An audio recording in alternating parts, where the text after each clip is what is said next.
Est-ce que si quelqu'un vient vous voir et vous dit, moi je vais vendre ton poulet, et quand je vends, tu me donnes des commissions, est-ce que tu es d'accord avec ça?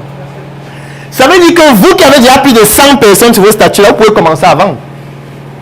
Dès ce soir. Donc il suffit de discuter avec eux et de leur dire, d'accord, tu me parles de ton produit, tu m'expliques exactement les caractéristiques de ton produit, les spécificités, comment est-ce que je dois communiquer dessus. On discute des modalités. Chaque fois que je réussis à vendre un produit, j'ai combien de commissions. Et dès ce soir, je prends les images de ton produit, je poste sur mes statuts. Tout simplement, et je me suis déjà lancé. Je poste sur les statuts chaque jour. Chaque jour, je poste le fruit, je poste le jus, je poste le jus. Pendant un mois, j'évalue le nombre de jus que j'ai réussi à vendre uniquement avec les statuts. N'essayez même pas d'aller plus loin. Hein. Je ne vous demande pas de descendre dans la rue, rencontrer les gens. Non. Ne descendez même pas dans la rue. Faites seulement ça pendant un mois. Et vous voyez si des gens achètent. Si personne n'achète, vous allez obtenir une information stratégique à la fin de un mois. Si une seule personne achète, vous allez aussi obtenir une information stratégique à la fin de un mois. Si 100 personnes achètent, vous allez aussi obtenir une information stratégique à la fin du mois. En fait, qu'importe ce qui va se passer, vous allez apprendre quelque chose de cette expérience. Que les gens achètent ou pas. D'abord que même si personne achète, vous ne perdez rien. Puisque de toutes les manières, sur vos statuts, vous publiez vos photos, comment vous êtes en train de manger, ce qui ne vous rapporte rien. Vous publiez vos photos, comment les saints sont dehors, vous dites que Jésus est mon sauveur. Et moi, je n'ai jamais compris ça. Bon, je sais pas si je suis le seul à voir ça. Quelqu'un se filme nu et écrit Jésus est mon sauveur. Moi je ne comprends pas. Jésus, c'est quel Jésus? C'est celui qu'on connaît ou c'est un autre? Donc chaque mois, quand vous postez les jus là, il y a 100 personnes qui achètent par mois.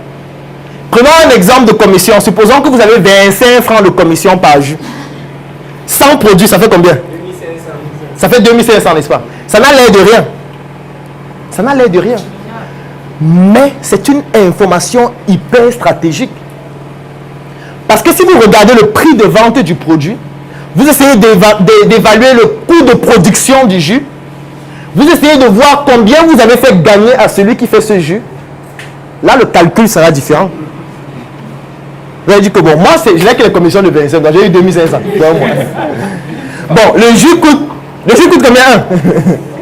1000 francs, d'accord. Supposons que le coût de production c'est 500. Ça veut dire que celui qui vend ce jus, de manière brute, si on enlève, disons qu'il y a même d'autres chats, mais on prend d'abord les 500 là. Ça fait combien pour cent? Ça fait combien? 500 fois 100. Ça fait combien? Ça fait 100%. Non, ça fait combien en francs CFA? Ça fait 50 000, n'est-ce pas? Bon, maintenant, imaginez que vous êtes 10 à vendre comme ça, chacun sur ses statuts. Ça fait combien? Ça devient intéressant, n'est-ce pas? Ça devient très intéressant. Surtout qu'ils ne dépensent pas d'argent pour ça. Parce que c'est vous qui vendez avec vos statuts.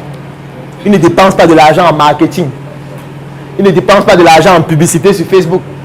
Peut-être qu'il n'a même pas de page Facebook. Il n'est même pas sur Internet. Mais chaque fois que vous venez lui donner les 500 000 là, il dit que bon, vous êtes combien? Vous êtes 10, n'est-ce pas? Ok. Chacun de voir 25, 25. Donc 2500 chacun. Ça fait 25 000.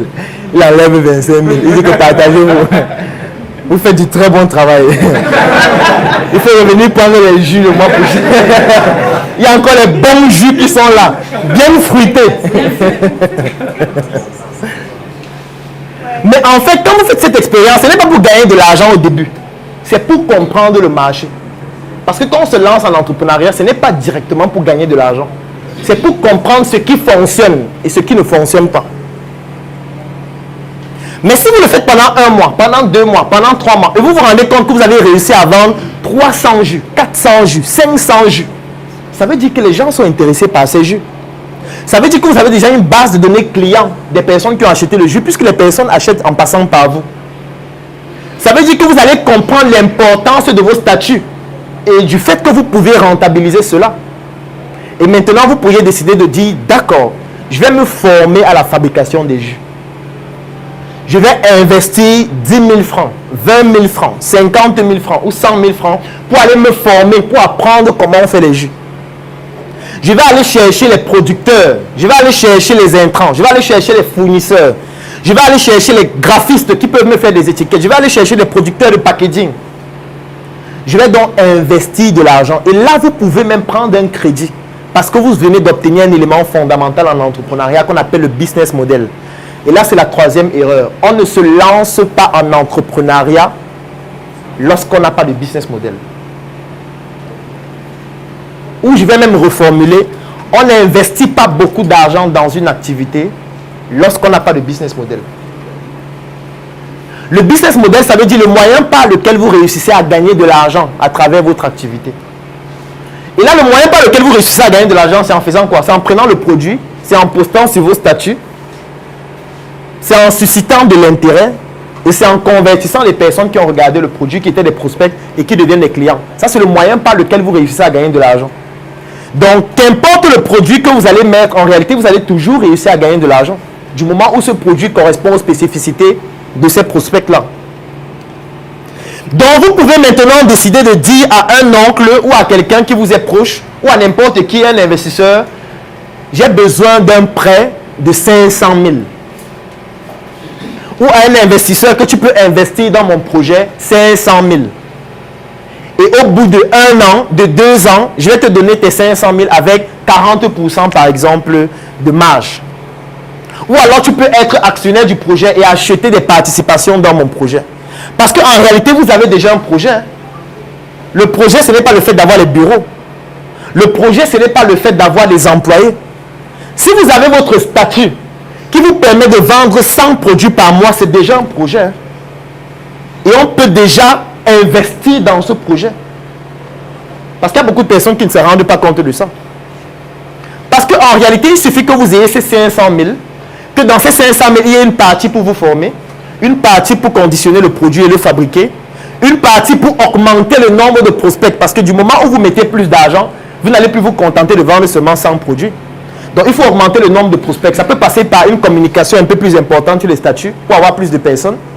Ça peut passer par la diversification de la communication, c'est-à-dire en dehors des statuts, on va utiliser d'autres moyens de communication, comme par exemple des publications, comme par exemple d'autres réseaux sociaux, comme par exemple la communication physique, comme par exemple la prospection opérationnelle sur le terrain, avec des personnes qui vont aller rencontrer physiquement des prospects, comme par exemple le fait d'avoir un point de vente peut-être dans un marché ou dans un lieu stratégique, parce que vous voulez augmenter le nombre de prospects, c'est-à-dire augmenter le nombre de personnes que vous êtes capable de convertir et gagner plus d'argent, parce que là vous avez investi 500 000, il faut pouvoir rentabiliser, vous n'allez plus vous contenter des 100 boîtes que vous vendiez par mois.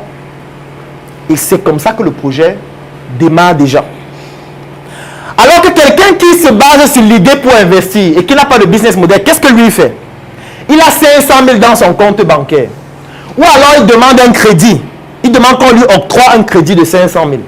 Et il se dit dans sa tête, il y a les gens qui font les jus de fruits là. J'ai l'impression que c'est intéressant, ce truc de jus de fruits. Je vais me lancer. Il prend 500 000. Il cherche, il met sur Facebook. Je recherche quelqu'un qui produit les jus de fruits.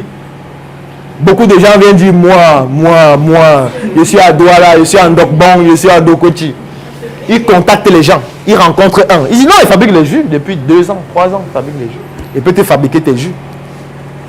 Il demande donc, fais-moi une proforma pour 1000 jus. Le gars part à la maison, il est fier. Il prend son fichier Excel, il met ses calculs, il fait ses calculs, il met ses marges. Sur chaque intrant, il met ses marges. Sur chaque packaging, il met ses marges. Chaque étiquette, il met ses marges. En plus de son salaire final. Il envoie la facture. Il faut 430 000. Vous dites, ok, c'est même pas mal. Hein, tu vois, c'est même pas cher. Vous donnez 430 000. Lui, il finit de produire les jus. Vous avez pour le crédit les 500 000, n'est-ce pas? Il finit de produire les jus. Il vous donne. Maintenant, il faut vendre. Vous faites encore une publication. Je recherche les vendeurs puissants. Je veux des excellents, les vendeurs d'élite. Et comme le chômage est grandissant dans notre pays, même un gars qui a fait droit du mois, un gars qui ne travaille pas depuis 2 ans du mois, un gars qui ne comprend rien des jus de fruits, rien du marché, rien de la prospection, il dit moi, je vais vendre.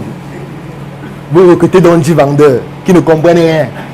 Vous aussi, vous ne comprenez rien au métier de commercial. Puisque vous n'avez pas fait ça, vous ne comprenez rien. Vous leur dites, ok, voilà les jus qui sont là. Je veux vendre les jus. On fait comment? Ils vous disent, ok, le jus c'est combien? 1000 francs. Ils disent que voilà, moi je veux avoir 100 francs par jus. Vous dites d'accord, il n'y a pas de problème. Il prend dans les jus, il se balade dans la rue. Jus. Il publie sur internet. Tous les jours, il sature les gens. Il envoie les messages dans les groupes WhatsApp. Jus avant de partout. Dans tous les groupes. Il partage les publications des jus. Il partage les vidéos. Comment le jus est bon pour la santé. Le jus, machin. Il fait ça pendant 1 mois. 2 clients. Après, il vient voir boss. Vraiment, les clients disent que c'est cher. Il pense qu'il faut baisser le prix. Comme toi, tu ne comprends rien du marketing, tu te dis, ouais, 2 autres viennent aussi dire que vraiment, boss, c'est cher, c'est cher. Tout le monde dit que c'est cher. Vous vous dites, ok, ouais, qu'est-ce qu'on peut alors faire? Bon, baissons alors le prix. Et là, vous venez de commettre la 4e erreur fatale. C'est-à-dire, lorsqu'on produit de manière artisanale et qu'on propose son produit au segment de marché qui devrait correspondre à ce produit, si le segment de marché n'achète pas, on ne baisse pas le prix, on augmente. C'est contre-instructif, mais c'est comme ça que ça fonctionne.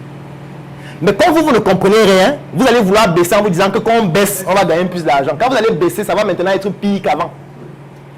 Moi, j'ai cette expérience avec un restaurant où j'étais consultant. Le restaurant avait ouvert en face d'un autre restaurant. Et ils se sont dit, on va proposer les mêmes types de plats. Donc, on va faire le même type de plat que le restaurant qui est en face. Mais nous, on va juste baisser le prix.